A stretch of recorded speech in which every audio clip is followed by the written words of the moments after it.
नमस्कार दोस्तों। अभी राजनाथ जी चले गए हैं रशिया। अब ये मौका ऐसा है कि पूरे मिडल ईस्ट में गंद पड़ा हुआ है। सीरिया में गवर्नमेंट गिर गई है। हिजबुल्लाह अपना ईरान के सामने घुटने टेक कर बैठा हुआ है। वो कह रहा है, माई बाप हमारे ऊपर बस तौबा, अल्लाह की कसम हम दोबारा से तुम्हारे ऊपर इज़राइल के ऊपर अटैक नहीं करेंगे। ईरान खुद बच रहा है क्योंकि ईरान को मालूम है कि अगला टारगेट ईरान है। उधर से यूक्रेन रशिया का स्यापा खत्म होने का नाम नहीं ले रहा।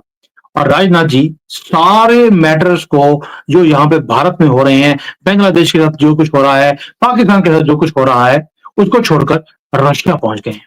और वहां पर क्या करने वाले हैं, ये मुझे नहीं मालूम क्योंकि मैं तो चाइना में बैठा हूं। आपको मालूम है मेरे पास कोई इंफॉर्मेशन होती नहीं है। लेकिन उमेश जी हर चीज के ऊपर ऐसी नजर रखी होती है कि जैसे कि एक ईल बैठी होती है देखने के लिए कि कब मैंने पकड़ना है किसी चीज को। तो उमेश जी से पूछते हैं कि भाई राजनाथ जी इनको क्या बताकर गए हैं कि रशिया क्या करने जा रहे हैं। उमेश जी, जय सिया राम। जय सिया राम। सर राजनाथ जी ने क्या बताया आपको कि क्या करने जा रहे हैं वहां पर। सर जी, आप चाइना में बैठे हैं पर चाइना के अलावा भी आपके पास चाइना की सारी आइज़ है जिसके बारे में आप सब कुछ जानते हैं। फिर भी मुझे शर्मिंदा कर रहे हैं आप। बस मैं चलिए प्रोग्राम चालू करते हैं और मैं ये बताना चाहता हूँ कि राजनाथ सिंह 2 दिन के टूर के लिए ही वेंट टू रशिया। जब वो रशिया गए थे, तो रशिया के राष्ट्रपति व्लादिमीर पुतिन उनसे मिले थे। थोड़े दिन पहले हमारे एनएसए के डोभाल साहब मिलने गए थे, तब भी राष्ट्रपति पुतिन हमारे डोभाल साहब से मिले थे। जयशंकर साहब गए थे, जयशंकर साहब से भी मिले थे।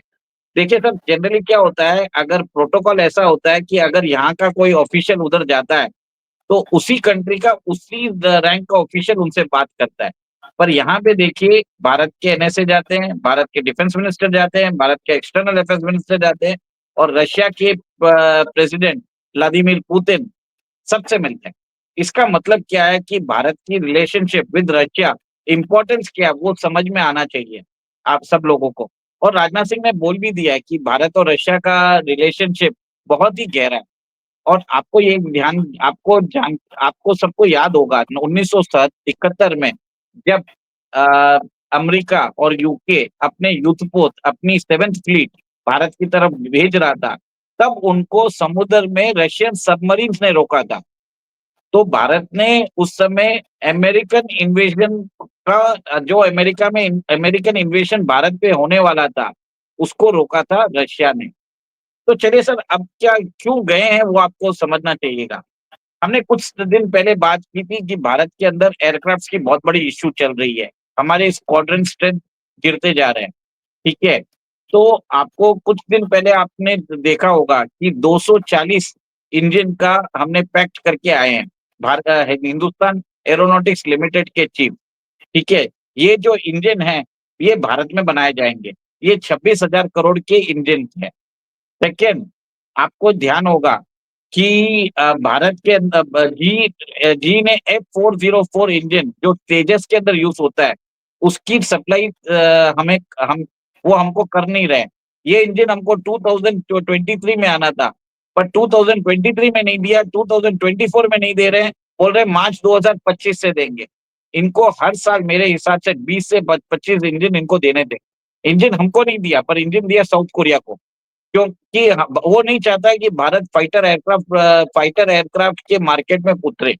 तेजस जो हमारा एयरक्राफ्ट है, वो बहुत ही लाइट वेट एयरक्राफ्ट है। 500 करोड़ में सारे मतलब उसके अंदर मिसाइल सिस्टम्स, एवियोनिक्स, राडार सब उत्तम क्वालिटी के हैं।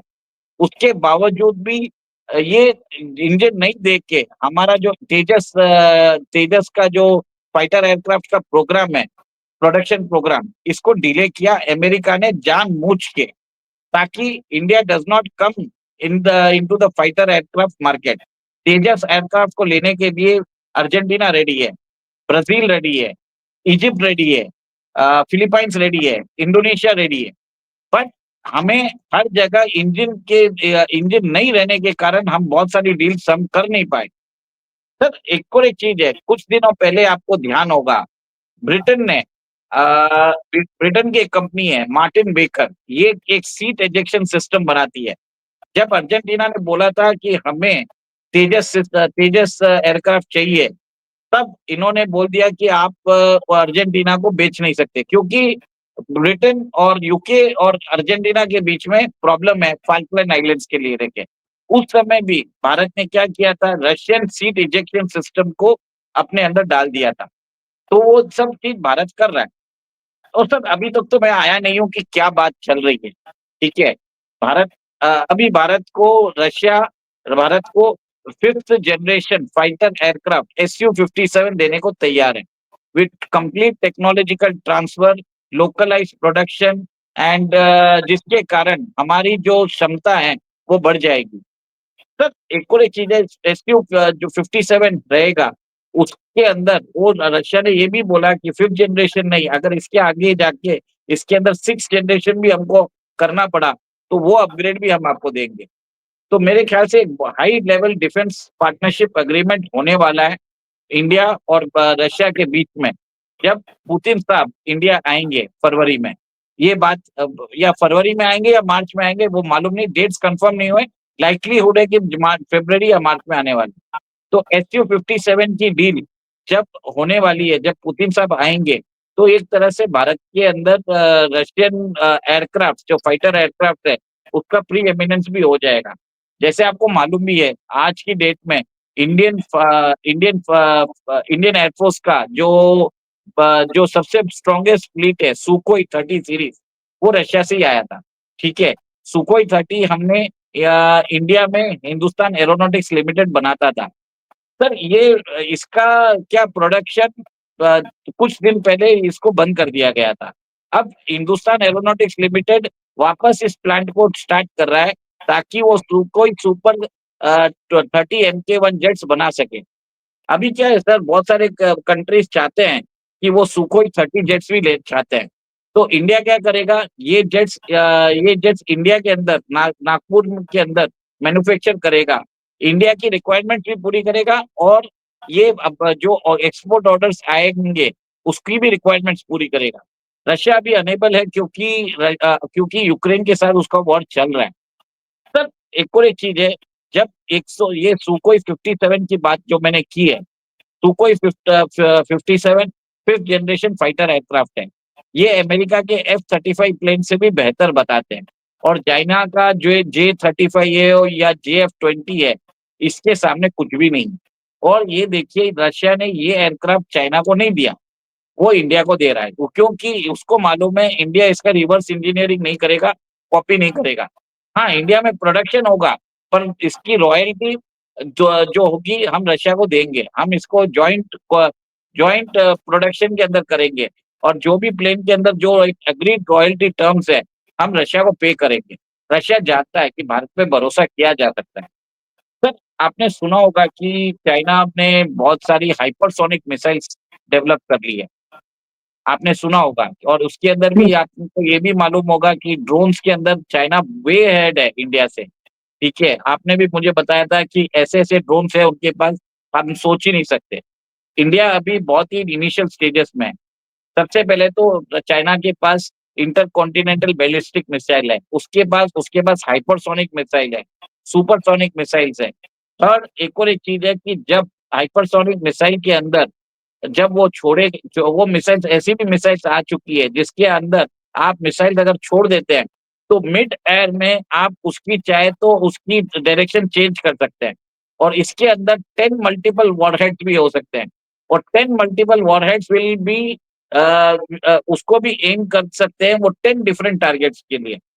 तो भारत को एक तरह से एक एडवांस वार्निंग रेडार सिस्टम चाहिए था। तो मेरे हिसाब से इस बार बात चल रही है कि भारत रशिया के अंदर जो उनका सबसे एडवांस्ड जो रेडार सिस्टम है वोरेनज़े, वो लेके आने वाला है। इसकी रेडियस सर 8000 किलोमीटर की होने वाली है।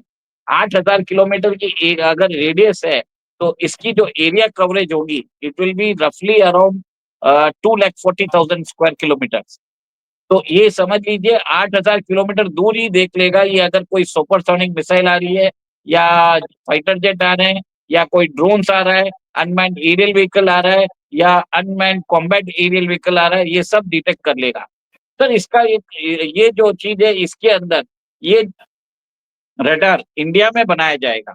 ठीक है? ये रशिया से नहीं आएगा और इसके अंदर 60% प्रोडक्शन, लोकलाइज्ड प्रोडक्शन, कंपोनेंट्स जो रहेंगे लोकली बिल्ट रहेंगे। और और राजनाथ सिंह जब उधर गए थे, उन्होंने रशिया को ये भी बोला कि S-400 सिस्टम्स, इसकी 2 बैटरीज़ उनको देनी बाकी है, उनको भी बोला है कि जल्दी देने के लिए।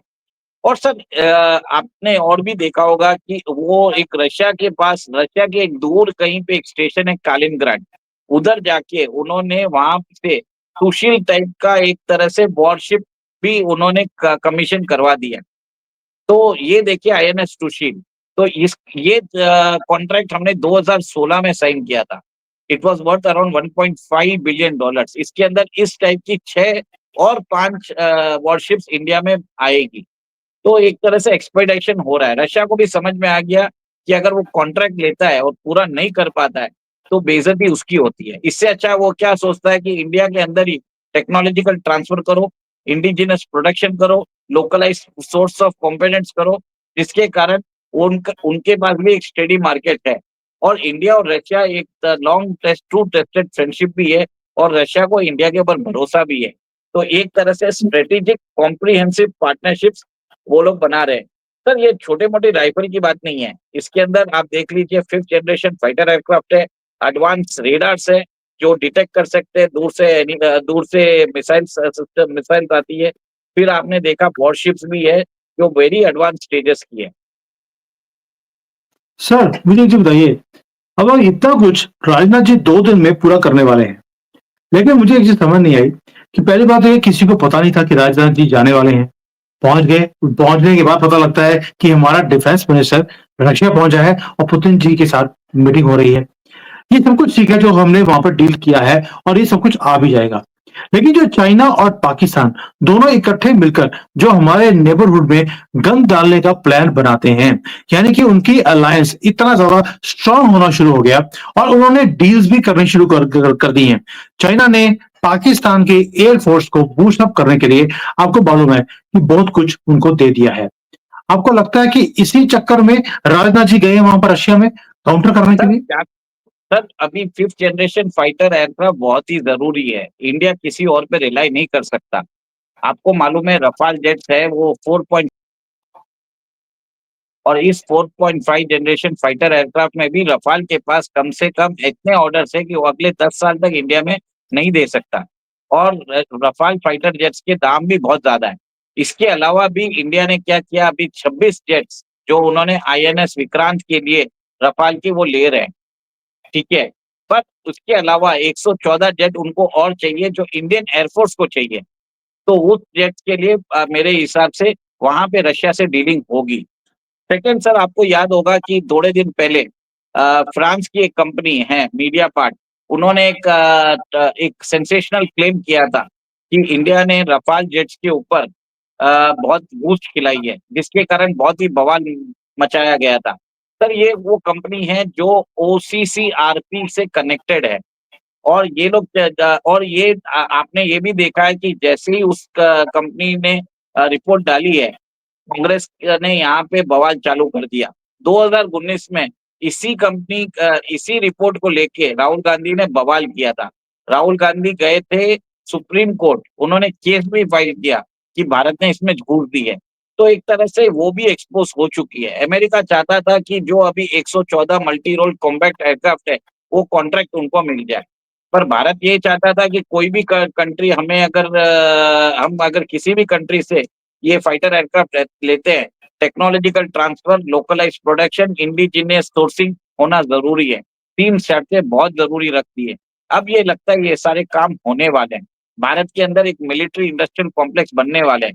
सर हमारे जो मिग-21 है, वो 60 साल पुराने हैं, जैगुआर है 50 साल पुराने हैं, मिराज है 40 साल पुराने हैं। अभी भी आपने देखा कि 2019 में जब बालाकोट में एक डॉग फाइट हुई थी, मिग-21 फाइटर एयरक्राफ्ट ने हमारे जो 60 साल के 60 इयर्स ओल्ड है, उन्होंने F-16 जो पाकिस्तान के पास था, उसको उसको मार गिराया था, ठीक है? आपको मालूम है उन्होंने हमारे कैप्टन वर्धमान को पकड़ भी लिया था, जिसके कारण इंडिया ने बहुत प्रेशर डाल के उनको बाद में उनको बाइज्जत बरी करके भी भेजा था पाकिस्तान ने। तो अभी ऐसा है कि मिग जो है, वो उनको रिटायर करना ज़रूरी है। क्योंकि तेजस प्रोग्राम भी थोड़ा डिले हो रहा है, वो भी अमेरिका के वजह से। तो इंडिया के पास कोई ऑप्शन नहीं है। India can not depend on countries like Germany और यूके, जो हमेशा कोई ना कोई ह्यूमन राइट्स का वायलेशन देख के हमें लेक्चर्स डालते रहते हैं। वो हमारे को अपनी लिबरल संस्कृति वो रख के हमारे पर इम्पोज करते हैं। तो इंडिया को अभी चाहिए कि India is the time tested friend है, हमारे साथ रशिया है। India has chosen to go with Russia, I think so. और इसके कारण हमारे वेपन सिस्टम्स, डिलीवरी सिस्टम्स सब इम्प्रूव हो रहे हैं। उमेश जी, सबसे बढ़िया न्यूज जो मुझे इसमें लगी वो ये थी कि जो तेजस के इंजन जो हमारे पास नहीं मिल रहे, we are now exploring Russian engine for our Tejas fighter planes. इससे बढ़िया न्यूज नहीं हो सकती। भाड़ में गया अमेरिका और भाड़ में सर गया फ्रांस और बाकी सारे। हमें जहां से मिल रहा है इंजन, साथ में टेक्नोलॉजी ट्रांसफर हो रही है। We are going ahead with our national interest. Sir एक और एक चीज है कि तेजस के अंदर भारत ने 83 जेट्स 3-4 साल पहले ऑर्डर दिए थे हिंदुस्तान एरोनॉटिक्स लिमिटेड को। उसके बाद 97 जेट्स है, वो जो MK1A है, जिसके लिए इंडिया ट्राई कर रहा है कि अगर वो इंजन रशियन इंजन हमारे तेजस MK1A में अगर फिट हो जाते हैं, तो फिर धनाधन प्रोडक्शन भी चालू हो जाएगा, IAF की रिक्वायरमेंट भी मीट होगी, फिर हमारा जेट्स जाएगा, एक्सपोर्ट भी होगा। It will be exported to Nigeria, Egypt, Indonesia, Brazil, Argentina, और भी सर, और 3-4 कंट्री और है, 10 country in fact they want our fighter aircraft. 500 crore का जेट है सर। 500 करोड़ के अंदर सिंगल सिंगल इंजन, उसके अंदर एवियोनिक्स, उसके अंदर जो मिसाइल सिस्टम्स है और रडार्स है, it is damn cheap. 500 crore कोई बड़ी बात नहीं है, जिसके साथ मेंटेनेंस के साथ इंडिया दे रहा है और टाइम टेस्टेड है, और ये प्लेन को इंडियन एयरफोर्स में अभी यूज भी कर रहे हैं। सर इतना सब चीज होने के बावजूद भी अब अमेरिका चाहता है कि इंडिया फाइटर एयरक्राफ्ट मार्केट में ना आए, जिसके कारण वो हमें ये फाइटर इंजन नहीं दे रहा था। सर, मान गए मोदी जी को कि उन्होंने क्या किया कि रशिया को बोल दिया कि भैया तुम्हारे पास हमारा ही रुपया पड़ा है, उसी रुपए से आप यहाँ पर अपनी फैक्ट्री लगाइए, सुकोई भी बनाइए, सुकोई के इंजन भी बनाइए, तेजस के इंजन भी बना बनाकर हमें भारत में दीजिए। यानी कि अपने पैसे अपने यहाँ पर खर्च करवाकर अपने यहाँ पर इंजन भी बना रहे हैं, पूरा का पूरा एक इकोसिस्टम बना रहे हैं। पैसे भी रशिया के लगेंगे भी भारत में और बनाएगा भी भारत के लिए। इसी को सर मोदी डॉबिक्स बोला जाता है। सर वो क्या कर रहे हैं, जो रशिया के जो तेल के पैसे एक्सेस रुपीस रशिया के पास पड़े हैं, उसी पैसे को भारत में इन्वेस्टमेंट करवा रहे हैं, और उसी इन्वेस्टमेंट से भारत के अंदर एक मिलिट्री इंडस्ट्रियल कॉम्प्लेक्स भी बना रहे हैं, जिसमें रशियन इन्वेस्टमेंट लगेगा। और वही रशियन इन्वेस्टमेंट लगने से भारत की जो डिफेंस गैप्स है वो भरा जाएगा। उसके बाद एक्सपोर्ट भी होगा सर भारत से, क्योंकि रशिया नहीं कर पा रहा। रशिया और इंडिया के बीच में एक स्ट्रेटेजिक पार्टनरशिप बन रही है। और आगे ऐसा भी हो सकता है कि रशिया वो जो कंपोनेंट जो इंडस्ट्रीज इंडिया में लगाने वाली है, डिफेंस इंडस्ट्रीज, उसकी भी रिक्वायरमेंट, रशिया की रिक्वायरमेंट भारत पूरा करे। तो सर ये चीज ऐसी है कि इसी को बोलते हैं मोडीनॉमिक्स, कि आप रशिया का इन्वेस्टमेंट यूज करिए, रशियन रिक्वायरमेंट्स पूरी करिए, और रशिया को एक्सपोर्ट भी करिए, आप अपनी डिफेंस रिक्वायरमेंट्स भी पूरी करिए। सर इसको तो बोलते हैं सोने पे सुहागा। आप यही इसको बोलते हैं मोदीनॉमिक्स। सर, मैं कहता हूं मान गया हूं, आपकी ज्योति आप ही के सर। वो वाला हाल है। रशिया के पास हमारा रुपया पड़ा है, उसी के रुपए को यूज कर कर भारत में इन्वेस्ट करवाकर हम एक एक्सपोर्ट की मार्केट भी खड़ी कर रहे हैं और आत्मनिर्भर का जो सपना है उसे भी पूरा कर रहे हैं। सर सर, भारत मजा आ गया आज की भारत वीडियो के लिए और इसको कवर करने में जो मुझे गर्व होता है मैं बता नहीं सकता आपको। सर भारत के अंदर मिलिट्री इंडस्ट्रियल कॉम्प्लेक्स भी बन रहा है, जिसमें रशियन इन्वेस्टमेंट वो तो आ ही गया। उसके अलावा ये आने के बाद फ्रांस भी आएगा, जर्मनी भी आएगा, यूएस भी आएगा। सारे जो जितने भी बड़े वेस्टर्न पावर्स है, they will have to set up the defence factories in India. India will be becoming the hub of the military industrial complex. और जब इतनी सारी कंट्रीज के मिलिट्री इंडस्ट्रियल कॉम्प्लेक्स इंडिया में ऑपरेट करेंगे, तो इंडिया के ऊपर कोई अटैक ही नहीं करेगा। India will be exporting weapons from India to across the world. World में जितने कॉन्फ्लिक्ट्स होंगे, जिसके लिए आर्म्स, एम्यूनिशंस और मिसाइल सिस्टम्स जिस कंट्री को चाहिए, वो सब इंडिया में होंगे। हाँ, रशिया के अंदर अगर आपने देखा है, तो मैक्सिमम पार्टनरशिप हम कर रहे हैं हिंदुस्तान एरोनॉटिक्स लिमिटेड के साथ। सर ये शेयर 5,600 हाई था, आज ये 4,600 है, ठीक है? ₹1000 फ्रॉम हाई 20% लेस ही है। आपको समझ में आ गया होगा जब इंडियन गवर्नमेंट गारंटी कर रही है कि सारे जो एयरक्राफ्ट्स है वो परचेज़ करेगा, इन्वेस्टमेंट करवाएगा, प्रोडक्शन करवाएगा, एक्सपोर्ट कराएगा, तो लोगों को इन्वेस्टमेंट भी कहाँ करना उनको समझ में आ जाना चाहिए। और एक चीज़ है सर, अभी टाइम हो गया है कि इंडियन गवर्नमेंट को कि ये प्रोसेस जल्दी से जल्दी कराए और जो हमारे जो मिग एयरक्राफ्ट है जिसको फ्लाइंग कॉकपिट बोलते हैं, उसको रिटायर किया जाए क्योंकि every person can not be a fighter like captain Varthaman, जिन्होंने F-16 को मार गिराया था, ठीक है? जो दिस इज़ इसका मतलब ये है कि Indian fighter pilots are one of the best in the world. Outdated vintage aircraft use करके उन्होंने सुपरसोनिक F-16 को गिराया। तो इससे बढ़िया बात क्या है? But right now we need to give the best of the best fighter aircraft to our fighter pilots. इतना ही बोलूँगा सर। जय सिया राम, मैं जय जो हिंद। आपने जो बोला है कि हमारा जो ये पुराने जेट्स हैं, उन्होंने सुपरसोनिक जेट को मार गिराया। भाई गिरे हुए को गिराने में मजा नहीं है। पाकिस्तान के जितने भी लोग हैं वो पहले ही गिरे हुए हैं। अगर उनका जेट भी गिरवा दिया तो कोई ज्यादा फर्क नहीं पड़ता। बट यस, ये हमारा वो है सर पायलट्स का जो सर है जज्बा है, ट्रेनिंग है सर उनकी जो। सर अगली बार JF-17 और JS-20 और JS-35 ही गिराएंगे। हमारा तो वो भी बिल्कुल मकसद है। बिल्कुल गिराएंगे। और इसी के साथ गर्व से बोलते हैं जय सिया राम। जय सिया राम।